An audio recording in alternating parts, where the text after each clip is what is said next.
So in part 3 here, I'm jumping back to the protecting your children portion. Why would you send your children out into the world alone? Label them children or kid or informal language, like sweetheart, honey, little man, baby boy. I've noticed that fathers and perhaps mothers want their children to love them more than they want to discipline them. It's like the fathers desperately need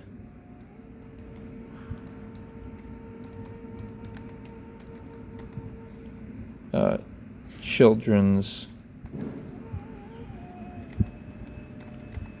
love. That means they don't have self-love. You know what I mean? The fathers...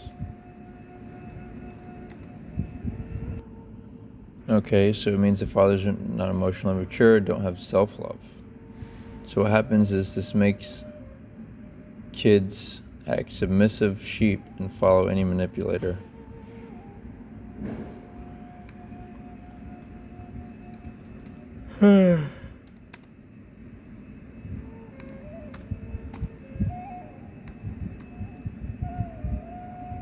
So instead, call them men and women or young men and women. Tell them to listen to themselves. The problem, however, is if you don't raise them with the right values, then you're not going to want them to listen to themselves, because they'll be doing dysfunctional or bad things. Would you trust somebody around your daughters or sons? And be aware that there are many predatory men out there, both homo and hetero. Alright, so like I was going through preparing for marriage,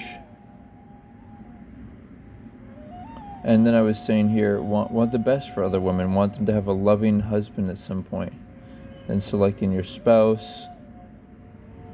And then I was saying, I was up to here, I was saying, if you meet on social media, if you meet, then you can analyze each other in a safe, healthy distance away from each other. Now, if she messages you, then right, you could exchange more, discuss, and then okay, now I'm getting into this renewed self-love. All right, so it's exciting to be turned off, quote unquote, right?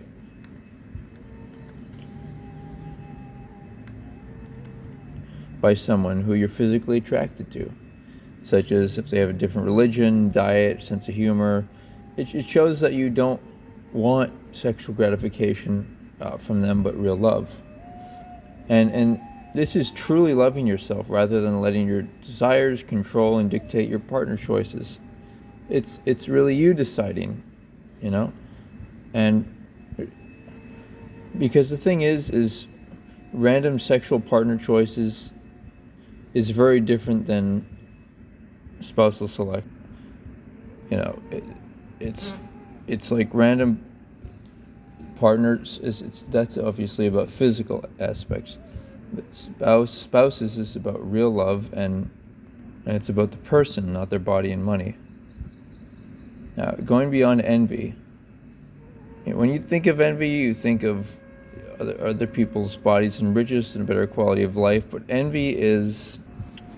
So basically, envy is a disapproval of a person misusing their body or money. So guess what?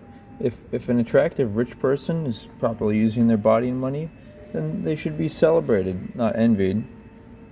When you think of envy, you likely think of other people's bodies and riches and better, their good quality of life.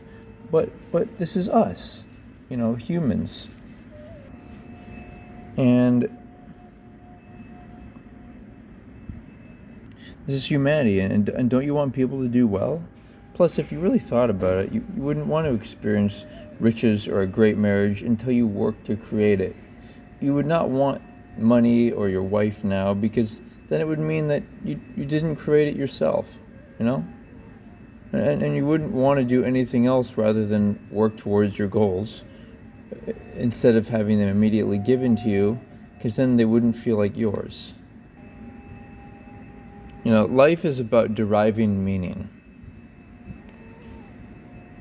So beyond death, I believe, whether we like it or not, we are all consciousness everywhere. Nothing we can do about it to change. Good or bad deeds can't affect who we are. We're the activating force that occurred before everything. When there was nothing, we are the inexplicable magic that was there.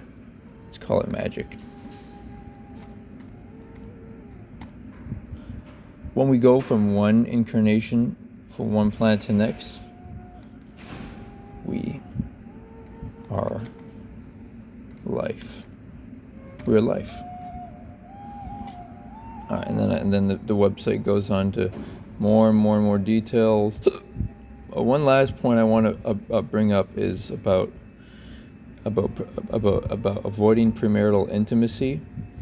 Is there's this idea that, you know what? Let's publish this, by the way. Save and publish that. Let's say somebody thinks, well, we should have sex before marriage. And even if you end up having a loving marriage, guess what happens is you at the back of your mind, you realize that, well, our marriage started based upon, us having sex. And so that sex was meant to attach each other. And maybe that forced us to want to be married. And it wasn't based upon who we are as human beings. It wasn't based upon our love, our shared values, and which is true love, because you can only love somebody if you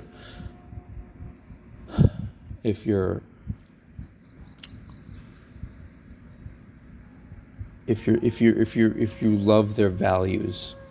So don't ruin a possible great marriage. And by the way, if you're with the wrong person, then guess what? What if you see someone who's, let's say you're walking, you're with someone who's some common interest as you're like each other, and you're, friendly and like each other's personality. That's not good enough. You're attracted. People are attracted to many different people, both their body and their personality. It's insufficient. You have to have shared values. So what if then you meet someone and you have shared values? Then you feel like you lost out. Like you wish you were single.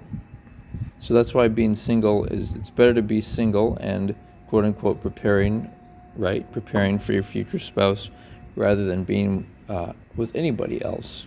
Don't commit to somebody who's not committed to the same values as you, right?